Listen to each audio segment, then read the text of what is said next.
बिश्नोई समाज लगातार अपना अस्तित्व खो रहा है और बिश्नोई समाज के अग्रणी नेता और बुद्धिजीवी सब चुप हैं। बिश्नोई समाज के अस्तित्व पर लगातार चोट होती जा रही है, लेकिन बिश्नोई समाज का आमजन अभी भी अपनी नींद से जाग नहीं रहा है। नमस्कार दोस्तों, मैं हूं संदीप बिश्नोई और आप देख रहे हैं मेरा शो जानोगे तभी तो मानोगे।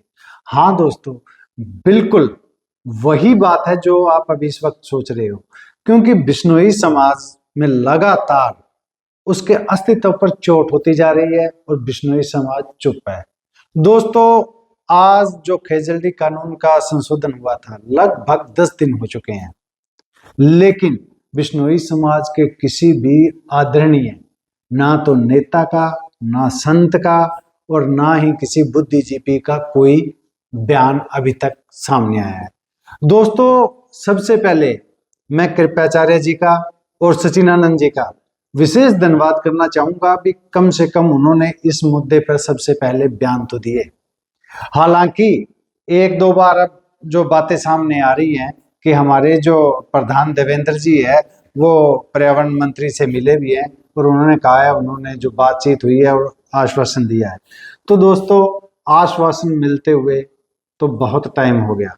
पहले धरने के वक्त भी काफी साधु संत और हमारे समाज के अग्रणी नेता और बुद्धिजीवी सीएम साहब से मिले थे और उन्होंने वापस आके यही बात कही थी कि हमारी बात हुई है और उन्होंने हमें आश्वस्त किया है कि ये जो खेजल्डी कटाई का अवैध रूप से खेजल्डी कटाई हो रही है उसके खिलाफ एक बहुत ही बढ़िया जो है कानून बनाया जाएगा।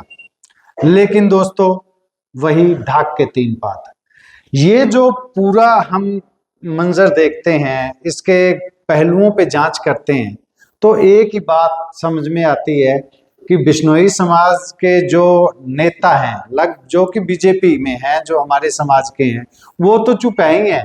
उनके साथ हमारे समाज के साधु संत, हमारे समाज के बुद्धिजीवी और हमारा समाज का युवा बिल्कुल चुप है।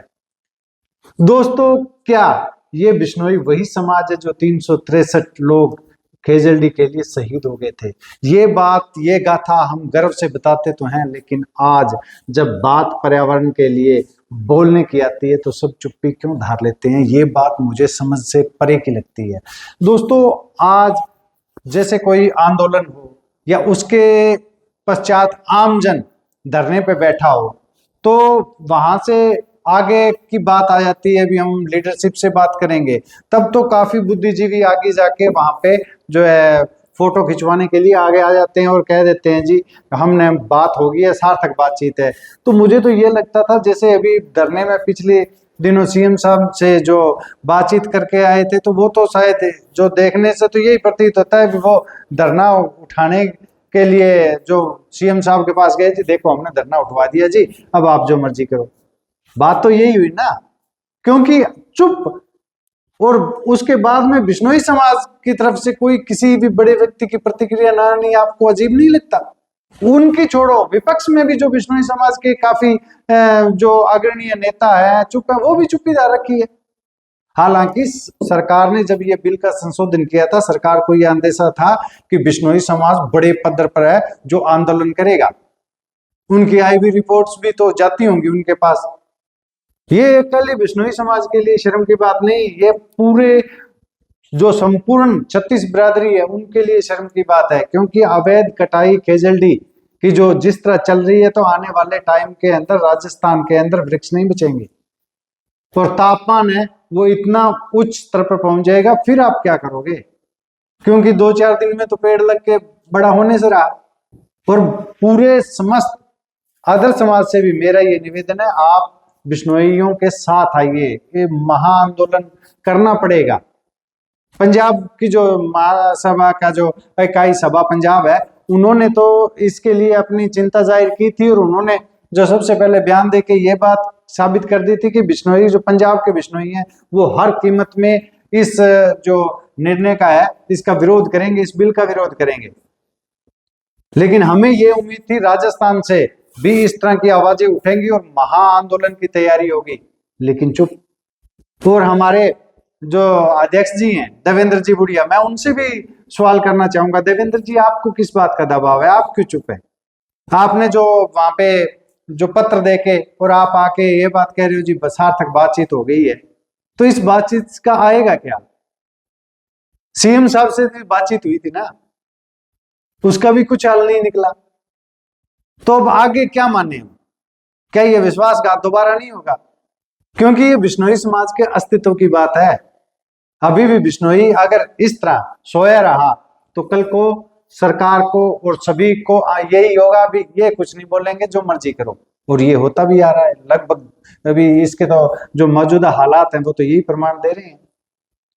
बिश्नोई समाज का युवा क्यों नहीं जाग रहा है? और एक बात बिल्कुल तब ये बात कह रहे थे ना जो काफी लोग थे, बीजी एक पार्टी का है, अगर राजनीति जो है महासभा के जो अध्यक्ष के पास, वो अगर राजनीतिक पार्टी से नहीं होगा ना तो कहते हैं जी भी वो महासभा चलेगी नहीं। तो दोस्तों अब बताओ, क्योंकि अगर यही दिक्कत आती है, अगर किसी पार्टी से कोई अगर अध्यक्ष होगा ना तो अगर उसकी पार्टी का अगर समाज के खिलाफ अगर कोई बात या किसी तरह का कोई बिल पेश हो गया तो वो बोलेगा नहीं, वो चुप हो जाएगा। उस वक्त समाज कहां जाएगा? उस वक्त समाज क्या करेगा? पूरे सब ये जब बिल आया, बिल आने के पश्चात तो ऐसा लग रहा था भी जैसे बिश्नोई महासभा है वो बहुत बड़ा आंदोलन का एक आह्वान करेगी, और जो हमारे जो संस्थाएं हैं जो पर्यावरण को लेके हैं या जो बुद्धिजीवी लोग हैं वो बहुत बड़े जो आंदोलन का आह्वान करेंगे। लेकिन आंदोलन 2-4 व्हाट्सएप के जो ग्रुप है उनमें से कुछ बुद्धिजीवी है वो थोड़ी बहुत चर्चा कर रहे हैं, उसके अलावा सब चुप है। अगर किसी भी इस मसले के ऊपर किसी से बात करने की बात करें ना तो ये बात जरूर मानता है बहुत बड़ा विश्वासघात हो गया जी, और ये जो है आंदोलन होगा, लेकिन कब होगा? इस तरह तो आंदोलन आप जब टाइम निकल जाएगा उसके बाद करते रहिए आंदोलन, फर्क क्या पड़ेगा? और उनके साथ क्या बीतेगी जो केजड़ियों के लिए शहीद हुए हैं, वन्य जीवों के लिए शहीद हो रहे हैं, पर्यावरण के लिए जो अपनी जान है वो दांव पे लगा रहे हैं, उनके साथ क्या होगा? आप कैसे जस्टिफाई करेंगे उनके बलिदान को? दोस्तों ये बहुत बड़ा गंभीर मुद्दा है। जो राजस्थान है वो बिश्नोई बहुल इलाका है और उसके अंदर इस तरह की सुस्ती ये तो कतई बर्दाश्त नहीं है। क्या बिश्नोइयों का ये कानून जब आया था इसको सुनते हुए खून नहीं खोला? क्या उन्होंने ये नहीं सोचा आप पार्टी या किसी संगठन से हो ये एक अलग बात है, लेकिन अगर जब आपके अस्तित्व पर, आपके समाज पर, आपके धर्म पर, आपके आस्था के साथ जब खिलवाड़ होगा तब भी क्या आप चुप रहेंगे? और क्या पार्टी तब भी आपके लिए बड़ी होगी, अपनी आस्था और अपने धर्म से बड़ी होगी? और हमारी जो ये मांग है ये कोई अनुचित मांग थोड़ी ना है। पर्यावरण बचाना कोई अकेले बिश्नोइयों का तो काम नहीं है, सभी पूर्ण जो 36 बिरादरी है सभी का जो एक सरकार का भी ये जिम्मेवारी बनती है। तो क्या उस वक्त भी सभी चुप रहेंगे? ये जब सोचता हूं ना तो रूह कांप जाती है कि बिश्नोई होते हुए और हमारे जो धर्म के साथ लगातार खिलवाड़ होता जा रहा है और हम मौन धारण करके बैठे हैं, कोई बोलने तक को राजी नहीं है। वैसे तो अलग अलग सोशल मीडिया के ऊपर अपनी अपनी सभी राय व्यक्त करते हैं, तो अब क्या हो गया सभी बुद्धिजीवियों को इस पर बोलना क्या आप उचित ही नहीं समझते? और जो बिश्नोई समाज के या अन्य समाज के जो भी पर्यावरण के प्रति संवेदनशील है और युवा मेरे साथी या बहन बेटी जो भी है, जो भी सोशल मीडिया पर एक्टिव है, तो मेरा आप सभी से हाथ जोड़ के निवेदन है आप इस विषय के ऊपर रील्स वीडियोस दबा के बनाइए, क्योंकि सोशल मीडिया की ताकत बहुत ज्यादा होती है। आप सभी से निवेदन है क्योंकि ये मुद्दा पर्यावरण से और आने वाले नस्लों के लिए श्वास कहां से लाएंगे, अगर उनके लिए ठंडक कहां से लाएंगे? तापमान बढ़ता जाएगा, राजस्थान में रहेगा कौन? क्या सिर्फ सोलर प्लेटें ही लगेंगी? एनर्जी अच्छी बात है, ग्रीन एनर्जी की तरफ बढ़ना अच्छी बात है, लेकिन ग्रीन एनर्जी जो हरे पेड़ों को काट के क्या उस कीमत पर लाई जाएगी? बहुत बड़े सवाल हैं जो मैं हर एक बिश्नोई से पूछना चाहता हूं, हर एक पर्यावरण प्रेमी से पूछना चाहता हूं, आप चुप क्यों हैं? क्या आपके हिसाब से ये जो कानून बना ये उचित है? क्या 1000 रुपए में खेजल्डी अवैध जो खेजल्डी काट रहे हैं वो 1000 रुपए देके वो छूट सकता है? एक पौधा लगाने के लिए, एक खेजल्डी बनने के लिए 20-30 साल लगते हैं। और उसका मात्र 1000 रुपए में अवैध रूप से कटाई होगी, 1000 रुपए में निपट जाएगा।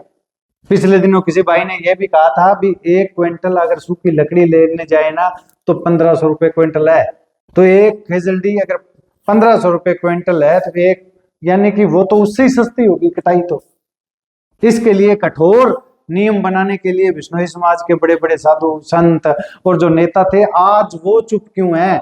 और क्योंकि वो तो चुप है, खैर उनको तो क्या वो तो बोल ही नहीं रहे हैं, क्योंकि उनका तो राजनीतिक और निजी स्वार्थ है, वो समाज से ऊपर है। लेकिन आम बिश्नोई क्यों?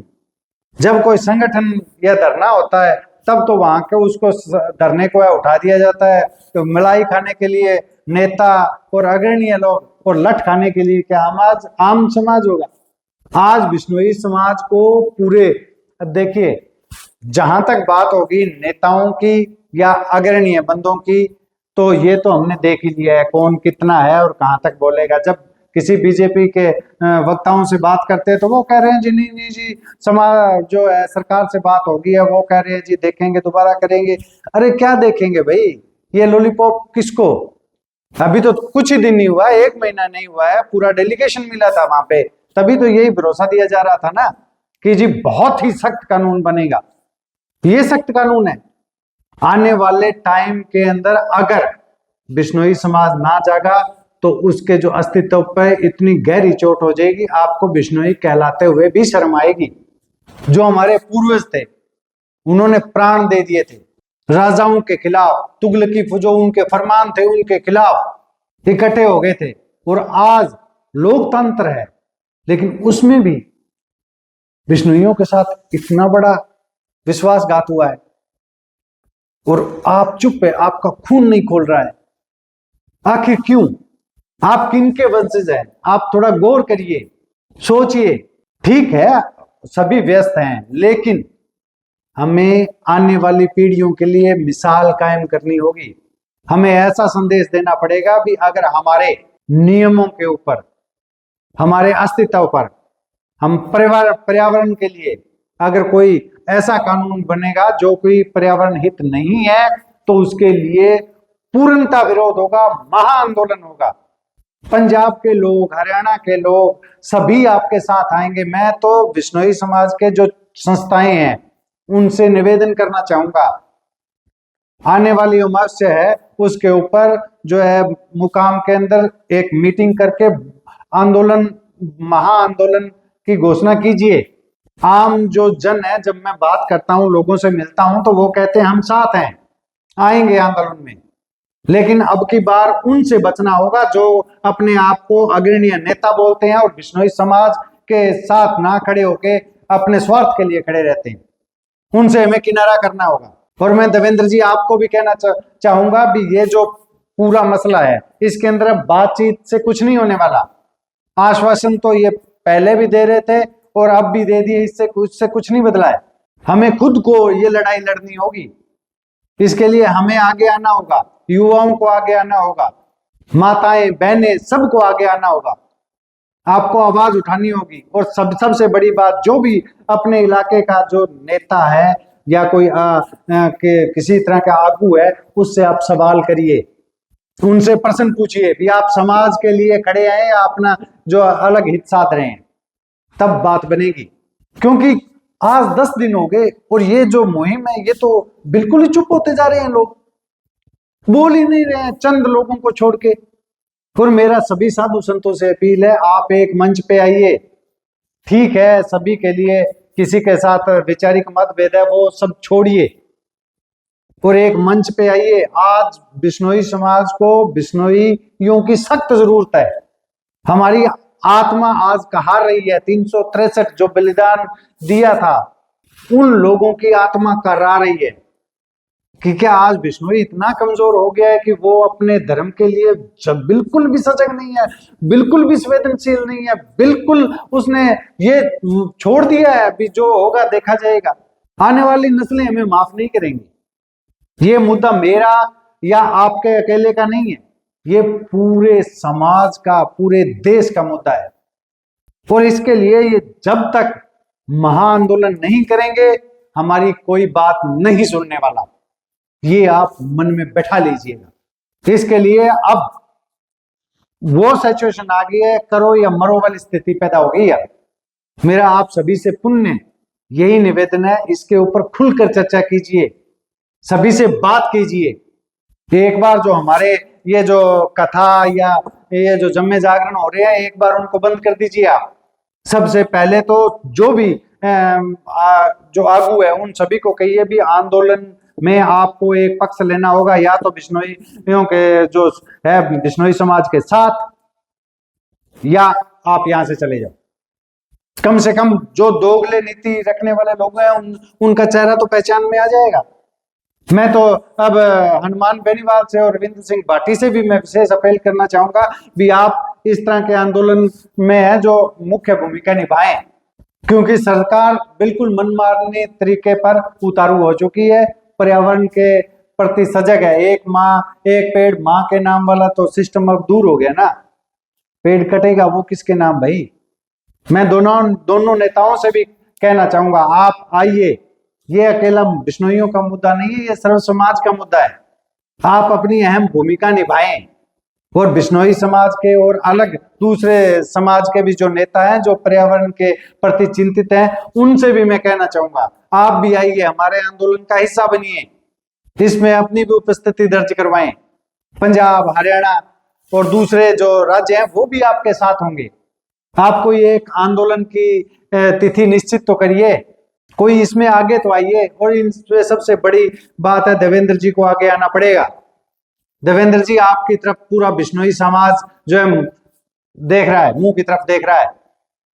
अब कई बार कह देते हैं जी वो नेता था, वो नेता नहीं था। अब बिश्नोई समाज के साथ ऐसा होगा जी, उस नेता का आपने किसी व्यक्ति विशेष जो नेता है उनका नाम लेके, तो दोस्तों सभी गए थे, कोई पीछे नहीं था। कोई दिल्ली जाके ज्ञापन दे रहा था तो कोई जयपुर जाके ज्ञापन दे रहा था, दिए दोनों नहीं ज्ञापन थे, लेकिन मसला दोनों से नहीं हल हुआ। अलबत्ता ये कानून और ढीला कर दिया, तो जो ये डिंगे आंकड़ा बंद कर दीजिए भी, वो होता तो ये कर देता, या ये होता तो वो कर देते। इसके लिए सभी को आना पड़ेगा, सभी को अपने लेवल के ऊपर बात करनी पड़ेगी समाज के साथ। दोस्तों मेरा तो यही निवेदन है भी, इसमें बिश्नोई समाज एकता का परिचय दें। कोई अपनी आपसी या द्वेष या कोई जो रंजिश है उसको छोड़ के पर्यावरण और बिश्नोई समाज के मसले पे सभी एक साथ आ जाएं। और इस वीडियो को ज्यादा से ज्यादा शेयर कीजिएगा, जितना हो सके शेयर कीजिएगा, जो ये वीडियो सब तक पहुंचे और सबके मन में शायद आंदोलन के लिए कुछ प्रेरणा मिले उनको। और मेरा चैनल अभी तक अगर आपने सब्सक्राइब नहीं किया है तो सब्सक्राइब जरूर कर लीजिएगा। और इसी के साथ वीडियो यहीं समाप्त करता हूं। नमस्कार, प्रणाम, राम राम।